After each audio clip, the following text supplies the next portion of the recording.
Boa tarde, galera, tudo bem? Bora conferir mais essa nova gameplay, né? Na verdade, do Mafia 4, tá? Vamos curtir essa nova gameplay do jogo que vai ser lançada agora no mês 8, beleza? Então, vou deixar rolar aqui, tá? A gameplay.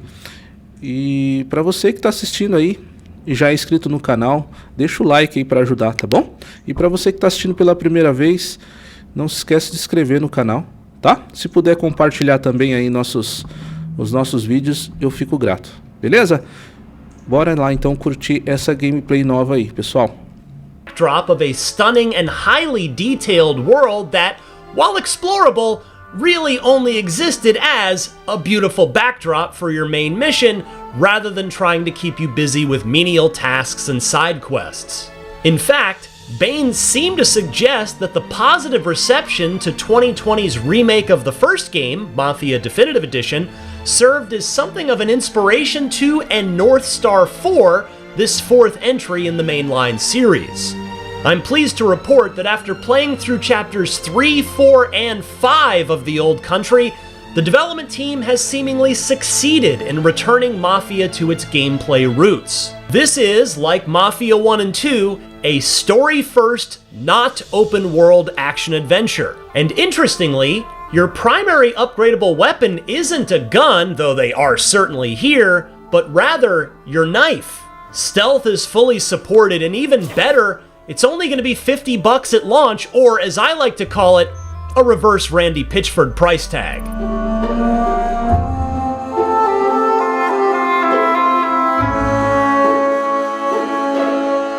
When I first picked up the controller, playing on a high-end PC, which is where the footage you're seeing here came from, it's the early 1900s and late teenager Enzo Favara has recently escaped the sulfur mines he spent his childhood laboring in and started to become his own free man while working in the vineyard of Don Teresi, a Sicilian mafioso who protects the people and property of the region from the thieving bandits that lurk in the hills, in exchange for monthly protection payments, of course. A pleasure, as always. I really like how The Old Country tries to depict Enzo's progression from a very innocent kid into a bound by blood, fully vetted member of the Teresi outfit who's got the green light to do anything he thinks needs to be done for the good of the family.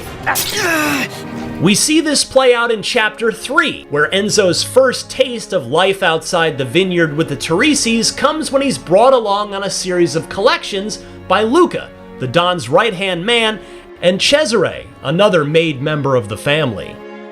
Luca and Cesare are essentially the mafioso version of an angel and devil on your shoulders, where Luca preaches patience and using violence only as a last resort, while Cesare is more of a shoot first and ask questions later kind of guy. We let him act tough in front of the boy. And then we remind him of his obligations. For example, on our first collection stop, we visited Marco, an olive farmer. Marco always pays on time, but on this occasion, he's late. Luca gives me an unloaded gun to be used only as an intimidation tactic to get Marco to pay up. Yours is unloaded. You give him a chance to be brave. But Cesare told me, quote, an extra pair of hands helps jog their memory about the late payment. Side note, I think I saw more fruit in the 3 hours of playing Mafia the Old Country than I've seen in any game ever. We might need a new Game Awards category for this. Ultimately, no bullets were fired nor punches thrown, and I got the Don's money from Marco's safe after finding the combination nearby.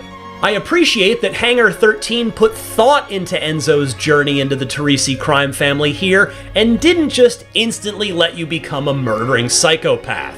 Things escalated slightly on our second stop, though, after we rode our horses across the Sicilian countryside to the farm of Mr. Bangalino, whose workers, led by a man named Manuela, are on strike. We can't have strikes around here, Manuele. You and your friends need to get back to work. By the way, I can't emphasize how much I enjoyed staring at the countryside while riding to each destination on this mission. Mafia the Old Country ditches the proprietary engine it's used in all 3 previous Mafia games and moves to Unreal Engine 5 for this installment. To be fair, The previous engine was no slouch. Mafia 2 in particular was a strikingly good-looking game at the time it came out, and Unreal maintains the series' reputation for delivering lovely locations. The perfect blue skybox and pillowy clouds that sit atop the rolling green hills and farmlands did a great job of establishing the old country's Sicilian setting. I can't wait to see more of this world in the rest of the campaign. Anyway, Manuela pulled a knife, introducing me to what is, as I mentioned earlier, perhaps the weapon that Mafia the Old Country puts the most importance on. You can unlock and earn new knives, and each has unique modifying properties, giving you a reason beyond the cosmetic appearance of each blade to choose a specific one that suits your combat preferences. You've got a lot of moves in a knife fight: thrusts, slashes, parries, and dodges. Like in the Batman Arkham games, heavy attacks can't be parried and must instead be dodged. And there was still one final collection errand to run in Chapter 3, and as you may have guessed by now, the cannoli hit the fan on this one. A visit to a farmer named Ficera sees him yell at us in a reversal because his new water pump was stolen by bandits, and the protection he pays Don Teresi handsomely for didn't protect his valuable property. It's finally here that the patient Luca tells Enzo that he's got free reign to put live ammo in his gun and not be afraid to pull the trigger, as these lawless bandits were effectively putting their hands in the Don's pocket by stealing from Ficera. We can't have that. This leads to a hunt up the hillside through 2 separate bandit camps before we finally squared off with, and shot many bullets into, the dozen or so wayward thieves that stood between us and the water pump they stole.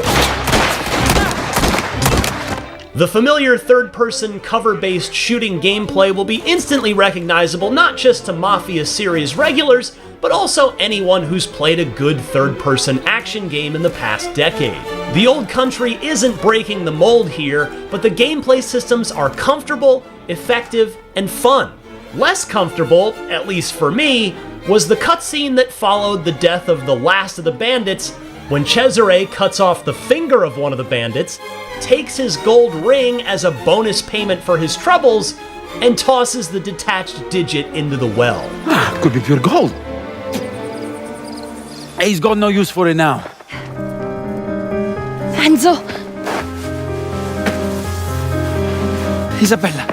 With all of your onboarding completed in Chapter 3, the next section of Mafia the Old Country saw one massive mission play out, involving the Don's daughter Isabella, who Enzo clearly has reciprocated feelings for.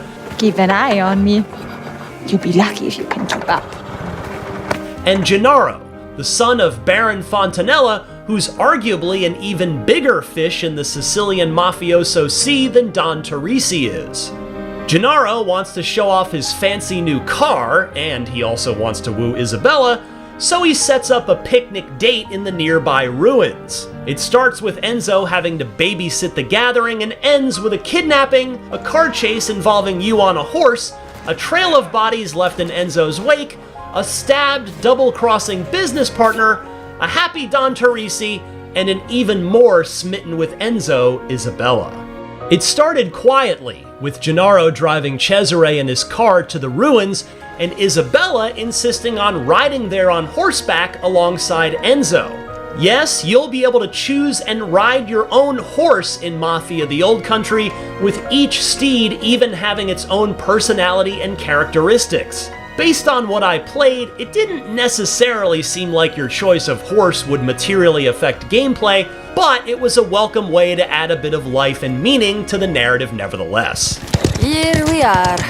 A pit stop en route to the ruins showed off the camera you can take pictures of scenic spots with. Have you ever used one of these before? Unfortunately, it was the only opportunity I had to use it in the 3 hours I played, but hopefully you get to use it semi-regularly over the course of the campaign.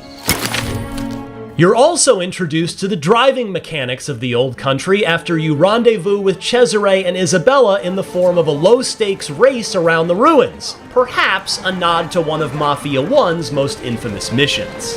But while Cesare and Enzo are messing around with Gennaro's car during his date with Isabella, bandits, I won't spoil their identity here, swooped in with guns blazing and kidnapped them both. They were really only after Gennaro, and having to take Isabella as well proved to be, well, you can imagine it ended up complicating things severely for the kidnappers. I got to wield a shotgun in this segment and found that it packed a satisfying punch. There was no bringing a knife, let alone stealth chokeouts, to a gunfight here. I brought Enzo in with an itchy trigger finger. After the aforementioned chase, I was able to run down their wagon and gun down plenty of the kidnapping cadre and rescue Isabella, who rewarded Enzo with a kiss. Don't tell the Don. But while Cesare brought Isabella back home, Enzo still had to get Gennaro back, because returning without either one would leave Enzo equally dead from either father. It's this section that allowed me to really unleash my inner Sam Fisher, as it was set up for stealth rather nicely in an open area, letting me pick my path and remain undetected. If you give me a stealth option in a game, I'm gonna take it 9 times out of 10, and Mafia: The Old Country was no different. The developers later told me that they don't expect most players to make it through the entire area, which was admittedly quite large and stocked with a ton of bad guys, without alerting anyone. I took this as a personal challenge, and while I held out for quite a while, eventually I did get spotted and had to start shooting. But while you are in the Old Country's stealth segments, basic Splinter Cell rules are in effect. You crouch to make less noise, throw coins or picked up objects like bottles to distract bad guys, and can either knife them quickly or try to strangle them unconscious, which triggers a button-mashing QTE you've got to be quick about, lest they slip out of your grasp. There are even conveniently placed empty containers around that you can hide the bodies in so that they're not discovered. The Old Country doesn't break any new ground here, but in my experience, it does familiar stealth gameplay reasonably well. I do appreciate that there are upgradable bead slots on your rosary that affect gameplay, like this one that dampens the sound of your footsteps. And I appreciated those dampened footsteps until I reached the last man standing for the kidnappers, Messina, whose real story you'll learn when you play the game yourself. Enzo challenged him to a knife fight, which Messina accepted by dropping his gun and engaging Enzo on his terms. I was having trouble timing my parries just right in the ensuing battle, but I kept enough blood in Enzo's body for him to emerge as the victor in the fight. Side note, I died a couple times during my 3 hours while playing on normal, but there are multiple difficulty levels to choose from if you want to ratchet things up or down. And after returning to the vineyard, Don Teresi, after hearing of Isabella's kidnapping, tells Enzo he wants Messina alive. You put the rest of those bastards in the ground. Messina you bring back to me alive. Whoops. Yeah, about that. But ultimately I did good, the boss said, and Isabella made her feelings quite clear with the smile on her face directed at Enzo. Chapter 5, the final one I got to play, let me again flex my stealth muscles by tasking me with infiltrating the home of the man ultimately responsible for calling for the Gennaro, and by collateral damage extension, Isabella kidnapping, and dragging him out of his house and back to my boss. Or, put another way, to kidnap the kidnapper.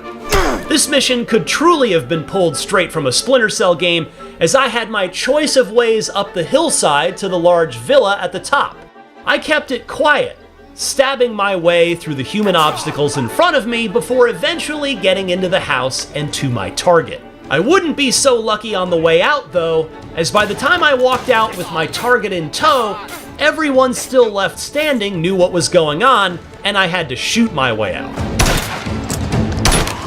As to what happened to that man I brought to the Don, well, you'll find out. I left my extended hands-on session with Mafia: The Old Country with very few concerns. In roughly 3 hours, I played 3 chapters, but how many chapters are there? Whatever the number is, it didn't feel like a story that was going to be wrapped up in a tidy 6 hours. I don't know how long The Old Country ultimately is, but when factoring in the studio president's comment about wanting everyone to see the end credits roll, as well as the $50 price tag, it's safe to presume that this won't be a 40 or even 30-hour game.